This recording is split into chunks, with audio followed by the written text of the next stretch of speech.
Welcome to the United Kingdom Political Institutions Review. The United Kingdom, as you know, has no written constitution, and its system is based on a mixture of custom, tradition, and common law. Great examples of this tradition are the Magna Carta and the English Bill of Rights. Britain also has a parliamentary system, which it pairs with a constitutional monarchy. This pairing of the long-held traditional hereditary monarchy is a great example of how British tradition has helped shape British culture. This is another great example of gradualism and how Britain's development over a long period of time has also influenced its political culture. Queen Elizabeth II, who is the current monarch, is a figurehead for the majority party in Parliament. She gives consent for all laws passed by Parliament, but she's really powerless to exert any real power of her own, other than her power over public opinion. Linkage institutions. We'll start with political parties. The two major political parties in the British system are the Labour and Conservative parties. They are matched with a third minor party called the Liberal Democrats.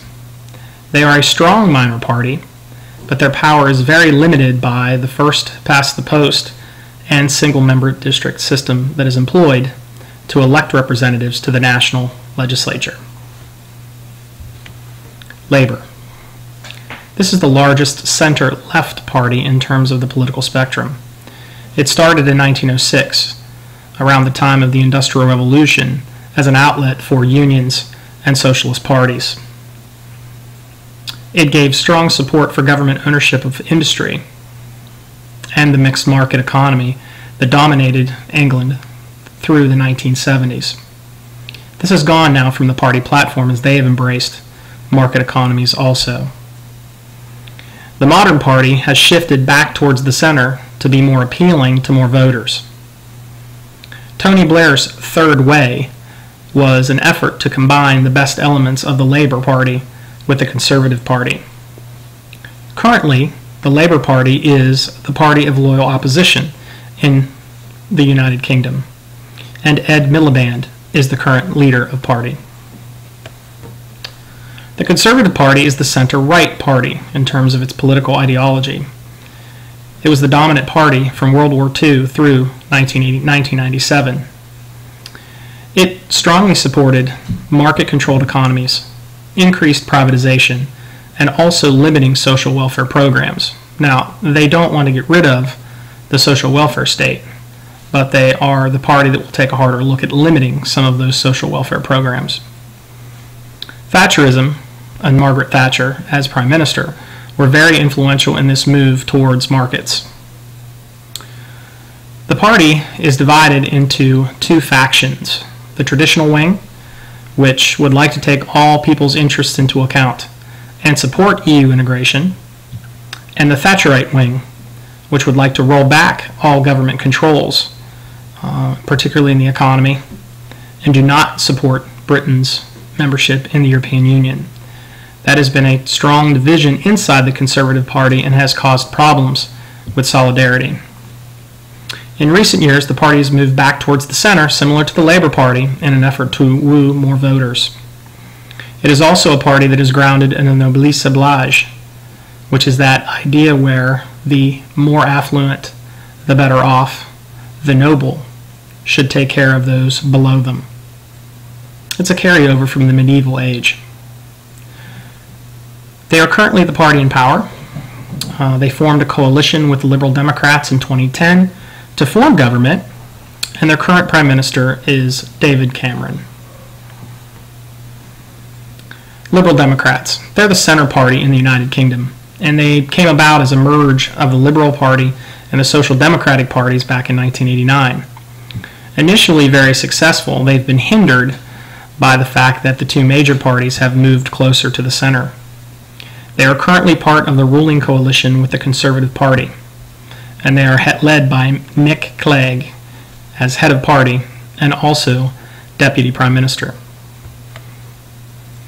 There are regional parties also in the United Kingdom. The Scottish Nationalist Party in Scotland and the Plaid Cymru in Wales. They have taken some seats in Parliament, the national Parliament, but they are much more successful in the Scottish and Welsh regional assemblies as a result of the devolution, where power has been given down from the unitary government in the United Kingdom down to the regional governments of these other countries in the United Kingdom. We also have Sinn Féin, which is affiliated with the Irish Republican Army, and the Democratic Unionist Party, the Protestant Party, are the most influential parties that you'll find in Northern Ireland. One of the key points about parties overall in Britain is the fact that they are very responsible. They act as they say they will, and they require these individual members of Parliament and legislators to do really what the party wishes.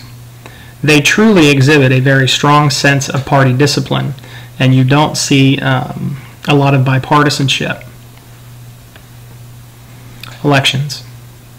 The only national officials that British voters elect are members of Parliament. Elections occur at least every 5 years, and the system again in place is a plurality system where the winner will take all. They use a first-past-the-post system, whereas you do not need an absolute majority to win.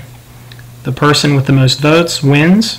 It's one seat, and the winner takes all. Members of Parliament do not have to live inside their districts or their constituencies, like in the United States. This system in a whole exaggerates the size of victory for the largest, most powerful party, and really does help minimize the impact and role of third parties in the system. Elections and campaigns in the United Kingdom are much less expensive than what you will find in the United States. They are much shorter, 4 to 6 weeks at a maximum. There are a fewer number of elections. With a unitary system, you do not have the duplication of job like you will find in a federal system. Advertising and media are not like here in the United States where they can be purchased.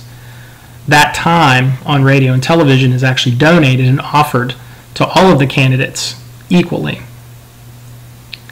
We have seen in recent years in Britain campaigns become more competitive and take on more of that horse race philosophy of who is in first than what you will find in the United States. Campaigns and elections still are very focused on the issues, and you will see more focus on the issues in British politics. But they've also taken on some U.S. elements like debates. Interest groups. The United Kingdom has a well-established civil society. It's a pluralist system like the United States, but there are still some leftovers, and a corporatist system still does exist. And it's a holdover of the old mixed economy. Again, when we talk about a corporatist system, we're talking about interest groups, trade unions working from the inside, being brought to the table with government to negotiate policy. When we talk about a pluralist system, we're talking about influence from outside in. Quangos, quasi-autonomous non-governmental organizations, are sometimes paired with government officials in order to help make policy. This was much more popular before Thatcher, where labor unions were brought in to come up with policy during the strength of the mixed economy and the social welfare state. These associations in the corporatist system has been very weak since Thatcher's run through the 1980s. Media. Newspapers reflect social class divisions in the United Kingdom, and that is the biggest cleavage. Major newspapers are generally aligned with one of the major parties and offer very straightforward news. There's very little local radio and television and a dependence on the BBC, which is state-managed. It is reliable and it is very popular, and competition does exist on a limited basis from both cable and satellite stations. The Cabinet and the Prime Minister take what's called collective responsibility for making policy for the country. They are called the government. The legislative and executive branches are fused in this type of parliamentary system. The Prime Minister, who leads this fusion of government, is considered to be first among equals and the apex of the unitary system. Keep in mind the Prime Minister is not directly elected to power like the President of the United States. He is powerful because he speaks for all members of Parliament. He chooses the members of his cabinet, and he represents his party.